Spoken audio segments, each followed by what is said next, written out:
મિત્રો નમસ્કાર, હું ડોક્ટર મહેશભાઈ તળાવિયા આયુર્વેદ અમૃતમ યુટ્યુબ ચેનલમાં આપનું ખૂબ ખૂબ સ્વાગત કરું છું. મિત્રો, અમારે પ્રેક્ટિસ લાઈફની અંદર ઘણા બધા દર્દીઓ આવતા હોય છે અને બાળકો પણ એટલા જ આવતા હોય છે. પણ વિચિત્ર વાત તો એ છે કે ઘણા સમય પહેલા બાળકને દવાખાને લાવવું એ થોડીક નવાઈ ભરી વાત હતી. બાળકો બીમાર પડતા જ નહીં. 30-40 વર્ષ પહેલાની વાત છે. હવે અત્યારે તમે જુઓ છો કે જન્મતું બાળક પણ બીમાર પડે છે અને ઘણી વખત પ્રોબ્લેમેટિક ચાઇલ્ડનો જન્મ થાય છે. મિત્રો, જન્મતા વેત બાળકને બીમારી આવવી એ ગંભીર લક્ષણ છે. કોઈ પણ જાતની તકલીફ બાળકને થવી જ ન જોઈએ. એક યુગ એવો હતો કે બાળકને દવા સુદ્ધા આપવામાં આવતી, માત્ર ને માત્ર બાળા ગોળીનું વ્યસન કરાવવામાં આવતું અને એ બાળક 10 કે 15 વર્ષનું થાય ત્યાં સુધી એને દવાની કોઈ જરૂર જ પડતી નહીં. કિંચિત ભાગ્યે જ બીમાર પડે. અત્યારે પરિસ્થિતિ વિપરીત થઈ ગઈ છે. અત્યારે તો ખાસ તો બાળકમાં કબજિયાતના લક્ષણો બહુ જોવા મળે છે.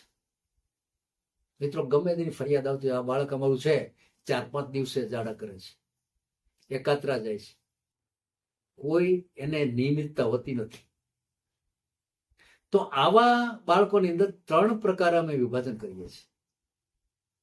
એક તો દૂધ આધારિત બાળક, એક દૂધ અને અન્ન આધારિત, અને એક માત્ર ને માત્ર અન્ન આધારિત.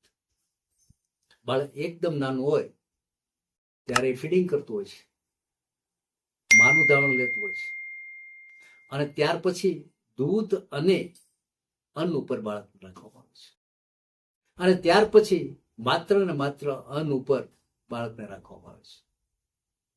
તો આ જે 3 પ્રકારે બાળકને આ બધું આપવામાં આવે છે ખોરાક, ત્યારે ખાસ તો જ્યારે બાળક ફીડિંગ કરતું હોય ત્યારે એની માતાએ ખાસ ધ્યાન રાખવું પડે છે કે આપણે શું લેવું, તો એમાં કબજિયાત થતું નથી.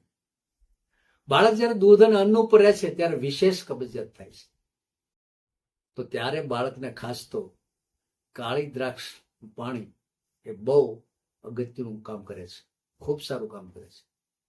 મિત્રો, પોપૈયું પણ એટલું જ કામ કરે છે. અને ગરમાળ, આ 2 વસ્તુ 3 વસ્તુ એ બાળકને પર્યાપ્ત છે.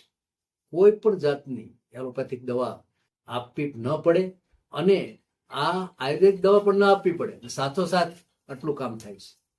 અને માત્ર ને માત્ર અન્ન ઉપર આધારિત જ્યારે બાળક હોય ત્યારે વિશેષ કરીને એને અન્ન જે અપાતું હોય એ અન્નનો ખાસ ખ્યાલ રાખવો પડે છે.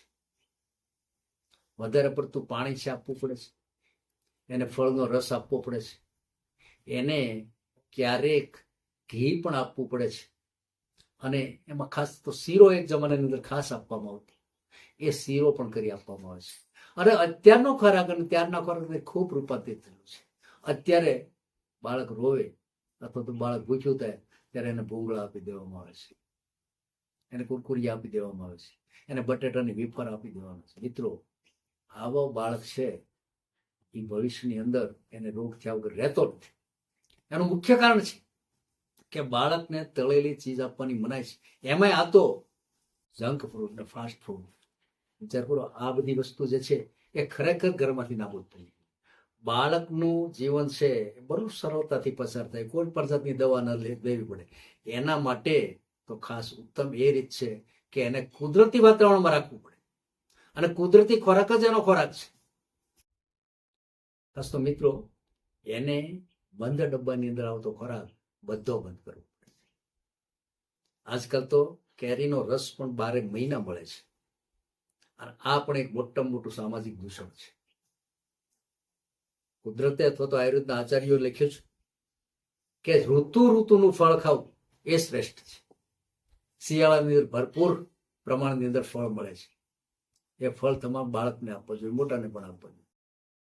પરિસ્થિતિ વર્ષ જો આપણને કદાચ ન મળતું હોય તો દૂધ છે ઉકાળી ઢારી બાળકને એની અંદર દ્રાક્ષ પણ નાખી શકાય છે, પપૈયાનો રસ પણ આપી શકાય છે, અને પપૈયાની જેલી પણ આપી શકાય છે. મિત્રો, આ વસ્તુ એવી છે બધી કે જેનાથી ભૂખ પણ લાગે છે બાળકની વૃદ્ધિ પણ સરસ થાય છે અને બાળકને કોઈ પણ રોગ થતા નથી. બાળકને કબજિયાત થવું એ સામાન્ય બાબત છે, પરંતુ એની અંદર વધારે પડતી દવાઓ આપવી એ અસામાન્ય બાબત છે. તો આટલો વિચાર કરી આપણે આપણા ઘરમાં રહેલા બાળકને બચાવવું ખાસ જરૂરી છે. ઓમ શાંતિ, જય ધન્વંતરી.